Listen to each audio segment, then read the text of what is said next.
জয় নিতাই জয় গৌর, জয় নিতাই গৌর, হরিবল হরিবল। অজ্ঞানতিমিরন্ধেস্য জ্ঞানাঞ্জন শলাকয়া চক্ষুরুন্মিলিতাং যেন তস্मै শ্রী গুরবে নমঃ।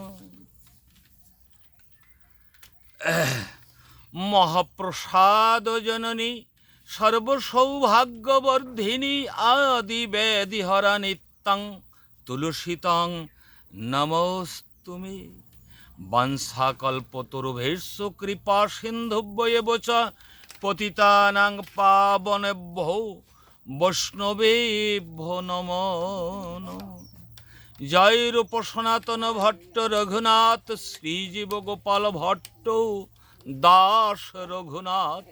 এই ছয় গোসাইয়ের করি চরণ বন্দন, যাহা হতে বিঘ্ন নাশ অভীষ্ট পূরণ।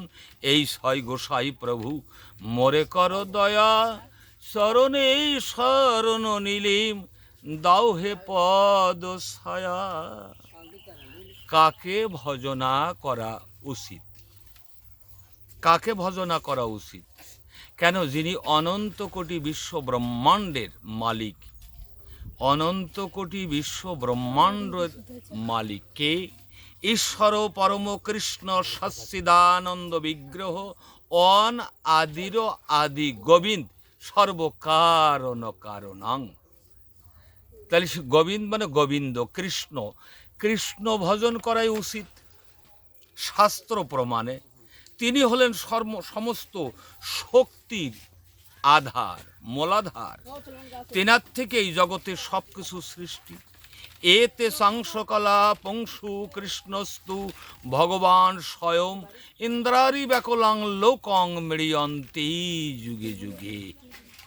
তাহলে স্বয়ং ভগবান শ্রীকৃষ্ণই হলেন স্বয়ং ভগবান। তাকে ভজনা করা উচিত শাস্ত্রে বললেন ঠিক, কিন্তু ভাগবত কি বলছেন? যেমন কৃষ্ণ ভজন করলে কৃষ্ণকে পাওয়া যায়, রাম ভজন করলে রামকে পাওয়া যায়, মা কালীর ভজনা করলে মা কালীকে পাওয়া যায়। তাহলে যাকে ভজনা করা যাবে তাকেই পাওয়া যাবে। তাহলে সর্বশক্তিমান সমস্ত শক্তির জেনার থেকে আসছেন। এতে সাংসকলা, অনন্ত কোটি বিশ্ব ব্রহ্মাণ্ডের মধ্যে সব থেকে কৃষ্ণ ভগবানের থেকেই। কেউ বা কৃষ্ণ ভগবানের অংশ, কেউ বা অংশের অংশ, কেউ বা অংশাংশের অংশ বা অংশকলা। তাহলে কৃষ্ণ ভজন করাই শ্রেষ্ঠ। 24 জন ভগবান, তো 24 জন ভগবানের মধ্যে কৃষ্ণস্তু ভগবান স্বয়ং কৃষ্ণ ভজন করাই শ্রেষ্ঠ। এইটা ভাগবতীয় বা শাস্ত্রের সিদ্ধান্ত। শাস্ত্রে নিরূপণ করলেন কৃষ্ণ ভজন করতে হবে, কিন্তু ভাগবতের গভীর একটা সিদ্ধান্ত দিলেন, না, কৃষ্ণ ভজন করতে হবে না। কেন? কৃষ্ণ স্বয়ং ভগবান, কৃষ্ণ ভজন না, কৃষ্ণ ভজন করতে হবে না। তাহলে কাকে ভজনা করতে হবে? যেমন কৃষ্ণ ভজন করে এই তো কৃষ্ণকে পেয়েছিল কংস, জরাসন্ধ, শিশুপাল, অকাসুর, বকাসুর, এরা সব কৃষ্ণ ভজন করে কৃষ্ণকে পেয়েছিল, কিন্তু কাছে পেয়ে তারা মারার জন্য চেষ্টা করেছিল। মারতে পারেনি, কিন্তু চেষ্টা তো করেছিল। তাহলে এহেন যিনি স্বয়ং ভগবান, তাকে কাছে পেয়ে যদি মারার জন্য চেষ্টা করা হয়, এহেন ভগবানকে পেয়ে লাভ কি? কি লাভ? তাহলে কাকে ভজনা করতে হবে? ভজনা করতে হবে ভক্তি দেবী। যদি আরাধনা করতে হয়, ভক্তি দেবীর আরাধনা করতে হবে। ভক্তি যার কাছে, ভগবান তার কাছে বাঁধা। ভগবানের জন্য আলাদা কোনো তপস্যা করতে হয় না, আলাদা কোনো সাধন ভজন নেই। ভগবান, ভক্তি যার কাছে আছে, ভগবান তার কাছে বাঁধা। তাহলে আরাধনা যদি করতে হয়, ভক্তি দেবীর আরাধনা করো। ভক্তি থাকলে সেখানে ভগবানকে থাকতেই হবে। কিন্তু ভগবান যেখানে আছে, ভক্তি দেবী সেখানে থাকতেও পারে, নাও পারে। অতএব আরাধনা করতে হলে ভাগবত বললেন ভক্তি দেবীর আরাধনা করো।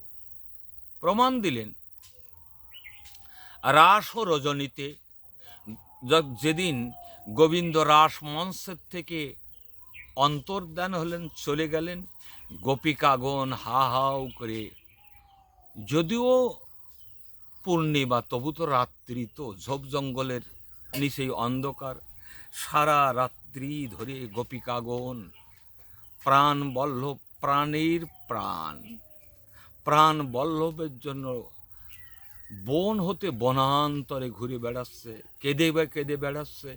এমন সময় কে আসলেন? বড়াই বুড়ি। অঘটন ঘটন পটিয়সী যোগ মায়া বড়াই বুড়ি এসে বলছেন, কিরে নাতিনি, সবাই দেখে ঠাকুমার চরণে পড়ে গেছে। ঠাকুমা, আমাদের প্রাণ হারিয়ে গেছে, আমাদের প্রাণ হারিয়ে গেছে, প্রাণ ছাড়া কি দেহ বাঁচে? ঠাকুমা, তুমি বলে দাও তো, আমরা কি করলে, কোথায় গেলে আমাদের সেই প্রাণ বল্লভকে খুঁজে পাবো? বলে দাও তুমি। ও, তখন অঘটন ঘটন পটিয়সী যোগমায়া বড়াই বুড়ি বললেন, হ্যারে, এইভাবে কি খুঁজে পাওয়া যাবে? এইভাবে খুঁজে পাওয়া যায় না।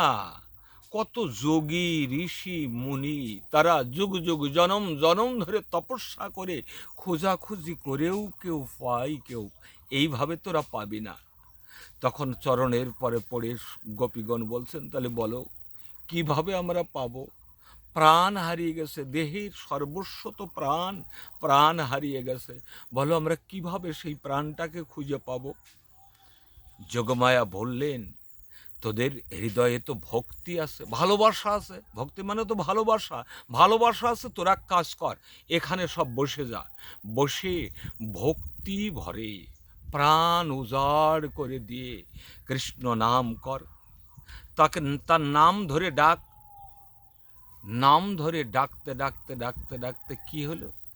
নামের মাঝ দিয়েই, নামের মাঝের থেকেই ফলে যেমন বৃক্ষ থাকে, চোখে যায় না দেখা, নামের মধ্যে নামি আসে যুগল মূর্তি আঁকা। যখন নাম করতে লাগলেন, নামের মাঝ দিয়ে গোবিন্দ এসে দেখা দিলেন ভক্তির দ্বারাই। নাম করতে করতে নামের মাঝ দিয়ে সেই তাকে দেখা। তাকে কি খুঁজে পাওয়া যায়? না না, খুঁজে পাওয়া যায় না। শুধু তার নাম ধরে কীর্তন করলে তিনি নামের মাঝ দিয়েই, নাম আর নামই তো অভিন্ন, নামের মাঝ দিয়েই তুমি প্রস্ফুটিত হয়ে দেখা দেন। তাই ভাগবত সিদ্ধান্ত দিলেন, যদি আরাধনা করতে হয়, ভজন সাধন করতে হয়, ভক্তি দেবীর আরাধনা করো। ভক্তি যার কাছে, ভগবান তার কাছে বাঁধা। ভক্তের হাতে প্রেমের ডুরি, যেদিক ঘোরাই সেই দিক ঘুরি, ভগবান বললেন। অতএব আরাধনা যদি করতে হয়, ভক্তি দেবীর আরাধনা করো। এটা হলো ভাগবতীয় সিদ্ধান্ত। কাকে ভজনা করা উচিত? ভজনা করা উচিত হলো ভক্তি দেবীর। জয় নিতাই, জয় গৌর, জয় নিতাই, জয় গৌর।